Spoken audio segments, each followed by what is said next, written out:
এখানে চড়ক দেখতে এসেছেন, কেমন লাগছে?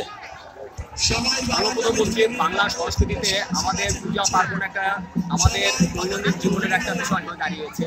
12 মাসের 13 পার্বণ সে আমাদের হয়ে থাকে। তো চড়কের মধ্যে দিয়ে আবার নতুন বছরের আমরা আগমন করে থাকি, নববর্ষের আমাদের সূচনা হয়ে থাকে। আবার কাউন্টডাউন শুরু হয়ে যায় যে কীভাবে আমরা নতুনভাবে জীবনযাত্রাটা আবার করবো, নতুন বছরে কীভাবে বরণ করবো, তার ঘন্টা বাজিয়ে এবং ঢাকে কাঠি বাজিয়ে আমাদের চড়কের মধ্যে। তো এখানে চড়ক আমরা যেটা দেখতেছি খুব আনন্দ করছি। আমার সঙ্গে আমাদের স্টুডেন্ট এসছে এবং আমার পরিবারের কয়েকজন এসছে, আমরা আনন্দ করছি। এবং আমাদের নাকাশিপাড়া ব্লকের মধ্যে এই যে চড়কে আপনারা দেখতে পাচ্ছেন, এই চড়কে এখানে সবচেয়ে পুরাতন একটা চড়ক।